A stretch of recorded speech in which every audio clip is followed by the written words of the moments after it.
right, thank you everyone for your work this morning. Let's turn this over to Camiar for the next part of the program. Thank you. So our next speaker does not need a long introduction because I would suspect most everyone in this room knows DWR's new director, Grant Davis. For those of you who may want more, his bio is in the program. What I would like to reflect on is that I've had the great fortune and opportunity to work with Grant on the California Water Plan as long as I've worked on the California Water Plan. So since the year 2000, Grant was on the advisory committee, at that time with the Bay Institute, and when he went over to Sonoma County Water Agency, he continued working with us on the water plan, and he still does, but today he is wearing a different hat. So it'll be historic in that he will be part of the state process, and he will actually be on the acknowledgement page as the director on the 2018 update. The one other thing I'll note before passing the mic to Grant is the day that Grant's appointment was announced, we were having our economic workshop, the water finance workshop. And it became lunch break, and we were just breaking for lunch, and someone ran at me with a cell phone, stuck it in my face, and said, "Look who is your next new director." And you poor son of a bitch. And all I remember is I was grinning ear to ear. So I think he's the right person for the right time.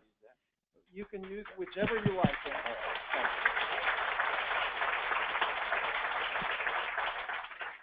Well, all I can say is if I got to put my name on this thing, it better be good.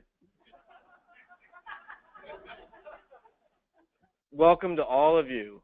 It feels like coming full circle for me. As Camiar mentioned, I didn't realize as long as he's been working on the water plan, that means it's as long as I've been working on the water plan. And there have been many of them. I think going back, anyone here on the 2003, which became the 2005, put your hands up. Yeah, look at that's some serious institutional memory on where we were then and where we are headed to today. Camiar reminded me that these bulletins need to come out on 3 and 8 year, every 5 years. So we're getting back on track, I'm pleased to say.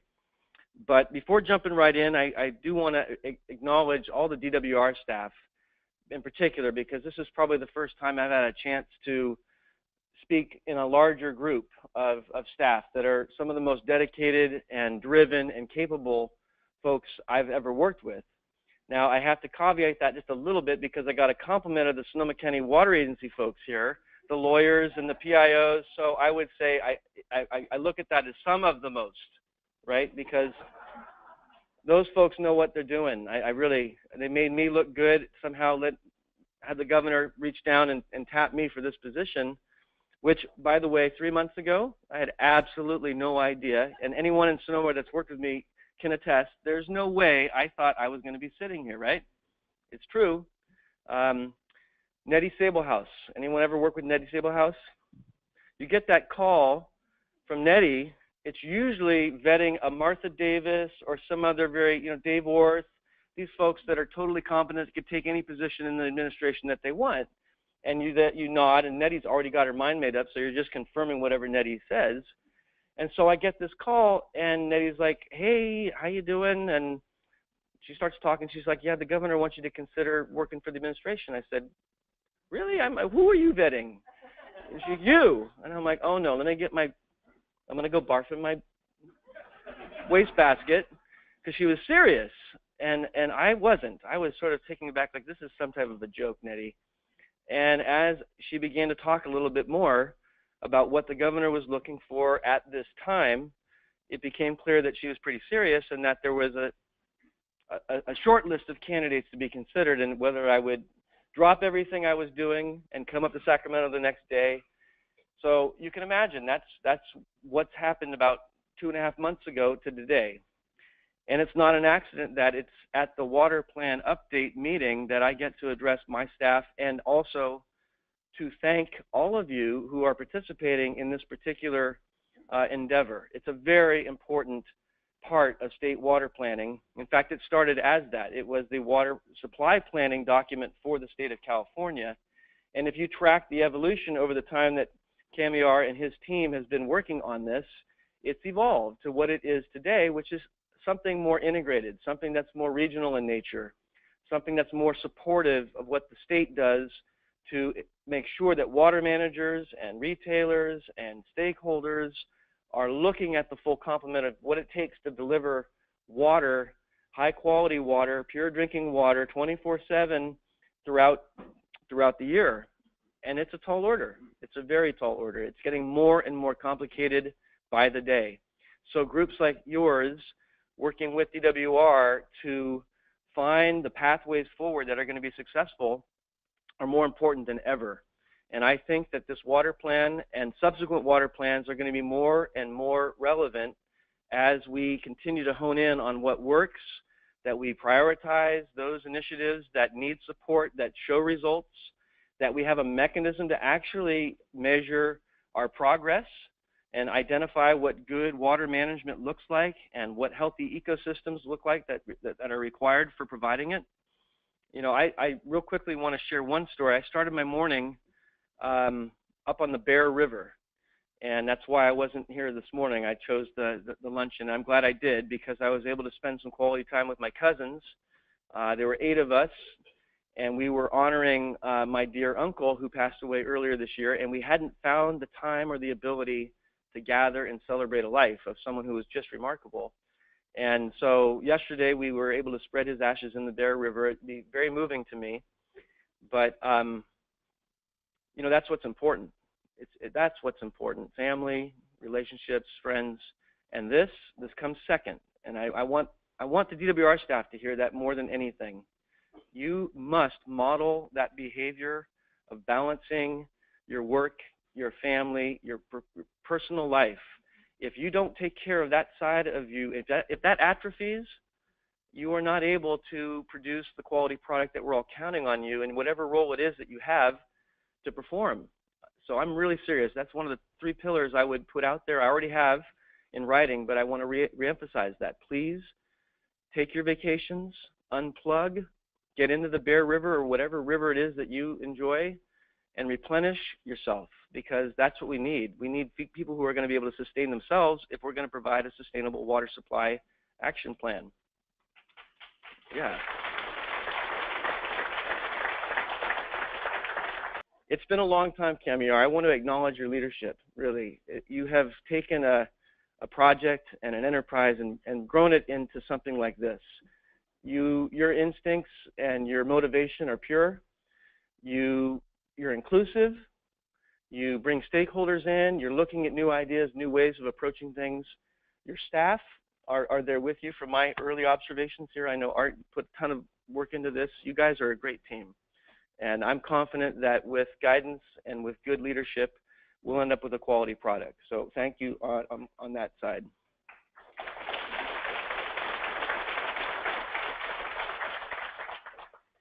And I think I'm just thoroughly impressed with the quality of the presentations today. The folks that I looked at that I was not able to join you for, you know, my good buddy Steve Moore, it makes me think, there you are. We have work to do. Brilliant engineer, put some seriously cool recycled water projects in our neck of the woods in the ground that have grown into regional collaborative processes that involve multiple counties, multiple wholesaler water districts, retailers, sanitation districts.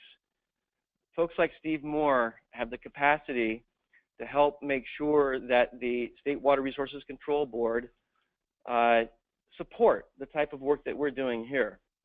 And I know I have work to do with you and your new executive director and your board.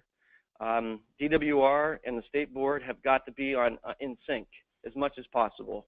And I would just say that if you're ever getting into that mode where we aren't in sync, which is often because we have different roles and responsibilities, I would say in the traditional sense that the state board has a more regulatory approach. And we all know that that is often and can be very necessary. Sometimes it's a last resort. Without those regs, you end up with folks not taking care or reaching the minimum standards. I think on the DWR side, my view is that we're more technical in nature and non-regulatory. I think that we're looking at funding, we're looking at collaboration, trying to provide pathways forward that can be implemented, not without great work, but a pathway forward that's collaborative and supportive of the folks that are managing our resources, that are stewarding our resources, folks like John back there, right? You used to be up here doing a lot of work. I'll never forget that. And you, in some ways, hold us to a higher standard to make sure that DWR works with the regions in a cooperative way and not a dictate. We don't top down. We're looking at consensus and trying to bringing regions in and recognizing their own unique features. And in many ways, I think the 2018 document is aiming toward that. In my view, so I pull out John because he's sitting up there kind of smiling, but I believe under our tenure, if you're DWR staff or your state board staff, I am not going to tolerate any bad-mouthing of a sister agency. It's just not going to, it goes nowhere with me. I want to hear what you want to do about it, not a complaint, but a solution or options for us as policymakers to work toward. If we're out of sync with the state board, which I think we may be in some areas, we have work to do, and I'm just acknowledging that right now, that staff are staff first, and they're doing their job as best they can, and that's how we need to function as a state. And we're relying on folks to be the professionals that they are and to overlook some of the flaws or character deficiencies possibly, or somebody that's just trying to get a leg up on you. That's what this is. It's work. It's not easy. And this water plan is not easy. I know you're gonna get it out of there. I'm looking at the clock. I've got about a few more minutes, and I would like to actually see if anybody has a burning question or not. So the theme there with Steve being on the program and what you heard earlier, my sense is that you're involved at just the right time to help us put out a document that's going to be relevant, somewhat of a guidepost for future investments. And I think CAMER is looking at something that recognizes the regional differences throughout the state. And I think I'll end on that piece. My background comes from one of the larger wholesalers in Northern California, entirely off the Bay Delta system. And I was really fortunate to have the quality staff at the water agency in Sonoma County because we were focused on the Russian River. Yes, we imported water off the Eel River, and it was crucial to our ability to deliver wholesale water to 600,000 customers. We're kind of a microcosm of the state. And for the last 10 years, I've really not had to focus in on the complexities of the Bay Delta. It's just a mammoth undertaking. But I did learn some lessons, some valuable lessons that I intend to bring forward to the state to share as possible ways forward to balance the many competing needs that we have to. So I have a vision that's essentially a 58-county water vision. And I intend to work in that framework, whether you're knee-deep into the Bay Delta and 100% reliant on it, or you're not reliant at all. I look at the state of California and those hydrologic regions, and every community needs to be working on statewide water management, and they're connected. I'm not convinced just yet what the right regional makeup is going to be. The state water plan puts out some hydrologic regions, but you know what? They don't always fit. They may be more political in nature. They may be for reasons that we haven't really delved into enough. But I'm on a mission to find the right regional scale, the right regional context. It could be multiple regions in one county. I mean, really, I don't know if we know exactly. We're working with California Forward. We'll be down in San Diego later this year, and we're looking at some models. You're going to hear Brad talk about one on the Russian River, common theme there. Hopefully it would be a way that we can model some of the ways that we could measure and track performance and really look at watersheds in general and the vitality that's there. There's so many places that rely on imported water. So one theme that's got to come through this is self-reliance as much as possible. Looking at trying to not move and treat and pump water if you don't have to. So I'm sure this is going to be talking about efficiencies and that's another area that the state board has been taking leadership in. But I'll say this to my water manager friends here. The one area where I probably take a little umbrage is I'm still a water buffalo. Even though I came out of the Bay Institute and went to the county, I became a water buffalo, I'll admit it. And I've been at the trough. And when you're at the trough, you realize that we had a multi-year drought and very difficult to get through. And I know that the state of California was helping move water managers to be more aggressive, but the notion that they would not have taken action or would not have been prepared with contingency plans, I don't necessarily subscribe fully to. I think the water managers that I've worked with statewide are very dedicated. They're the most competent individuals I've ever had the pleasure working with. They are trusted, they are leaders, and we need to harness the wisdom that comes throughout the entire 58 counties that produce this type of document, okay? So that's my point of view on there.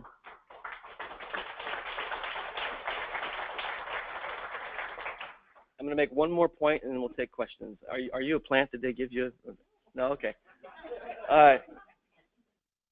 I'm struck. If I leave this podium and I don't reiterate what my top 3 priorities are, I'm going to be missing an opportunity I might even regret. And that is, we were in the Colorado Basin about a month ago looking at the lower Colorado Basin. We were up on Flaming Gorges Dam, and that's a Bureau facility that feeds into the Colorado River, which some of the state relies on heavily, and we have to do everything we can to make sure that we're successful working in a broad western-wide region. We're on top of Flaming Gorges Dam, and the poor dam operator was saying how difficult it was with a receding snow melt. They couldn't track that. They were losing track of how much snow was coming when and whether there'd be enough to make it through the summer. Incredibly restrictive environmental conditions. They've got a lot of endangered species up above the dam. Right below the dam, they call it the Golden Mile. It is some of the best trout fishing in the United States, and I didn't even have my rod with me. And I think people were like, you're kidding. You went into the Golden Mile and you didn't fish? No, we floated. And I had Maureen Stapleton from San Diego in tow, along with Frank. And someone asked me while I'm paddling along there, what are your top 3 priorities? And I'm just about to answer the question when Maureen jumps in. And she's like, I know, Oroville, Oroville, Oroville. And I'm like, you're damn right. You just read my mind, Maureen. I said, more importantly, what's the 4th one? You know, and so really, I have to say that we have one of the most extraordinary repair jobs underway. We have a target date that was passed down by our governor of November 1. And up until 3 months ago, I didn't know the significance of that, but I do now.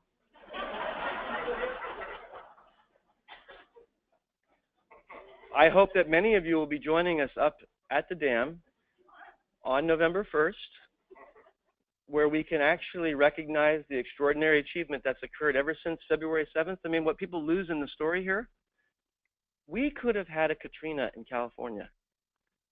We came very close. The spillway was never intended to be used as it was.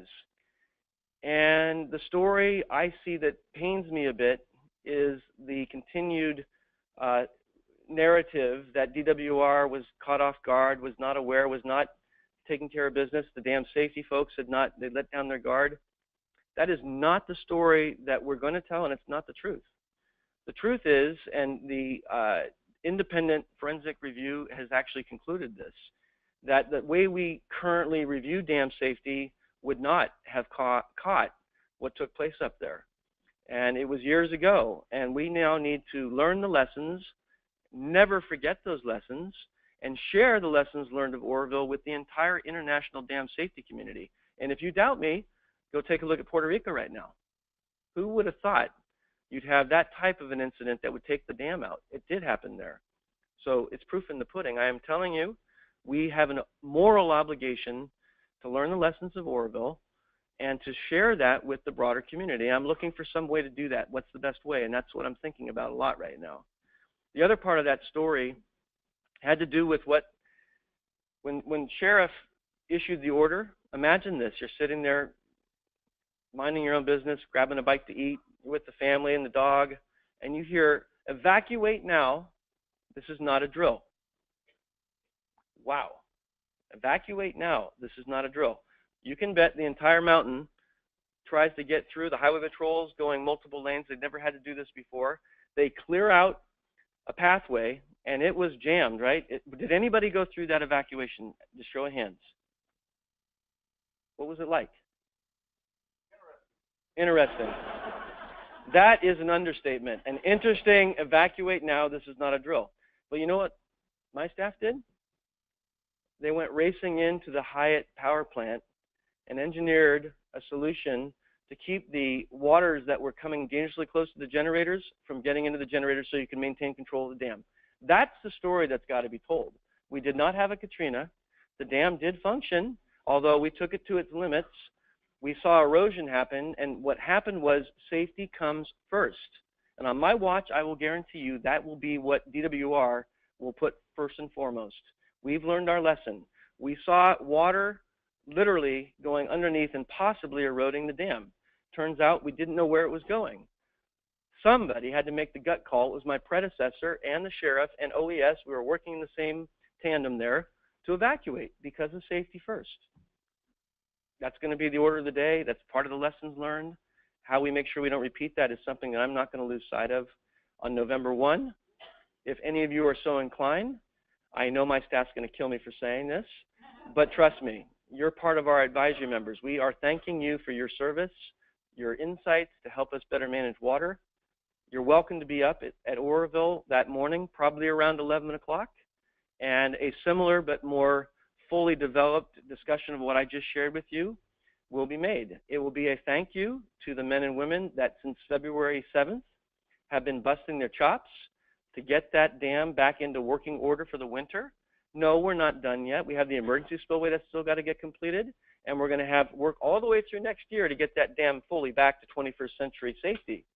But by November 1, the main spillway will be able to handle the types of volume of flow that we're expecting, and particularly how we manage it with probably a little risky for some. We're going to be taking that lake down to around 700 feet, which is lower than we would like because we like to deliver water to our state contractors who get really mad at me and the staff if we don't do that, right?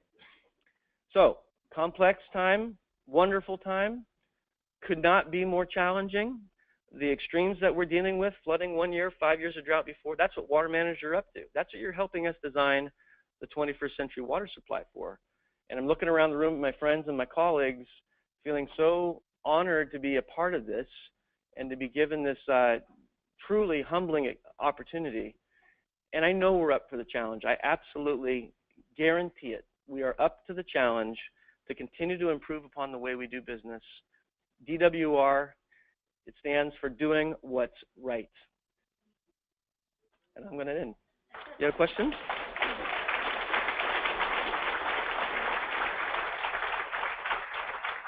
Lynn. I know this isn't about Oroville, but then I'm not going to listen to it.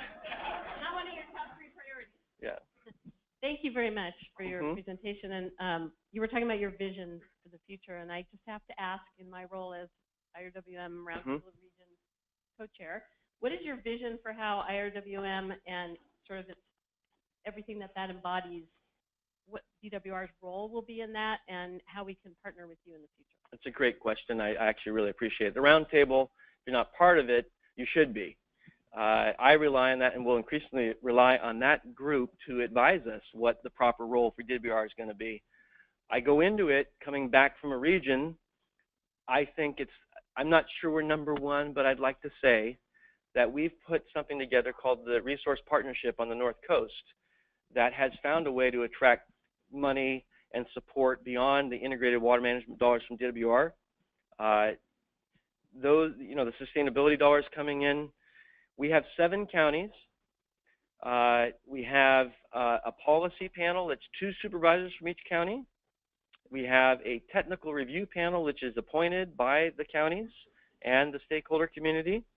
And what I'm particularly most proud of is that we found a way to take 30 different independent nations, i.e. the tribes, and they self-selected down to 3 to go onto the policy review panel and the technical panels. And in fact, one of them is the vice chair of it right now. That's possible because I've lived and breathed it. We've seen it. We've nurtured it. That's how you manage water in multiple jurisdictions and multiple watersheds.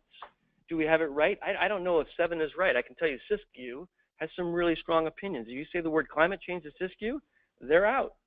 So we don't talk about it in those terms. We talk about energy independence, and they're in.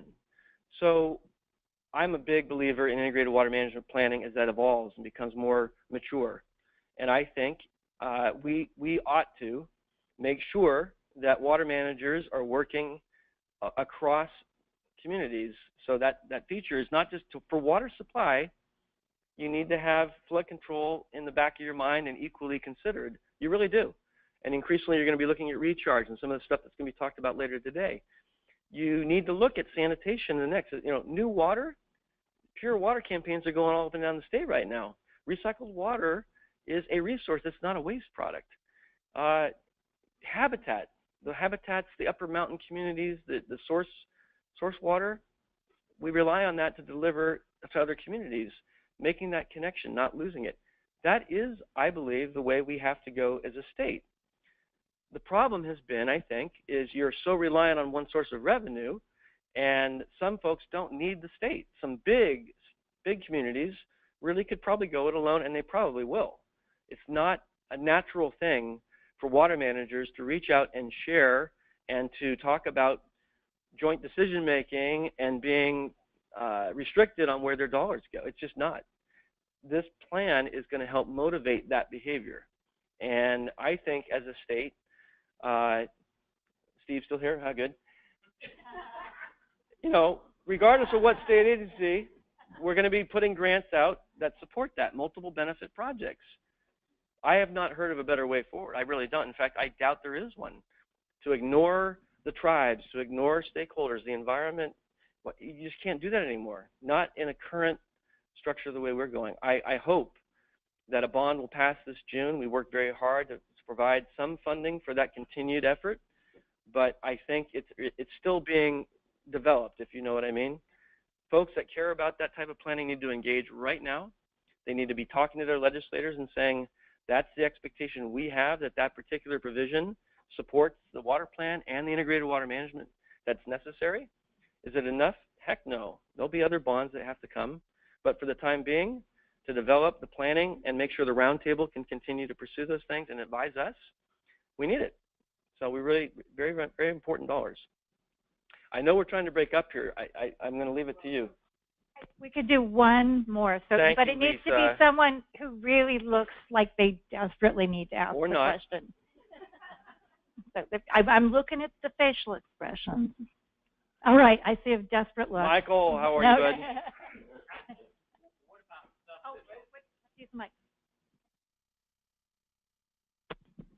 What about stuff that's not for sale? Good call. How is DWR going to come at that one? Well, you, sir, I think you've probably been at this as long as I have. If I've heard public trust, we knew what you were going to say. I mean, anybody that knows you. I think I'm going to have to say, Michael, I don't know. I know how important the public trust was. I'm looking at the person right behind you implemented it in the Mono Lake case. A very interesting case, wasn't it? Martha didn't just sit there with the Mono Lake Committee and talk about not relying on that source of water. She went back to the end user and found a way to get their needs met and invest and be more efficient. And that's probably the best example of public trust resource protection I'm aware of. I'm going to look to that model and wonder where else could public trust doctrine be implemented with that level of creativity and commitment. That's what this great state's about. So yeah, we all are dependent on the public trust. Does it get abused? Hell yes, it does. Do we need to do more? Yes, we do. You got another fellow within eyeshot of you. I saw Mr. Bolin right behind there, Aqua's representative. I'm going to go punt that to Mr. Bolin and say, yeah, what about the public trust, Dave? What are we going to do about the public trust? On that note, I think I'm going to call it a day. Thank you for your service.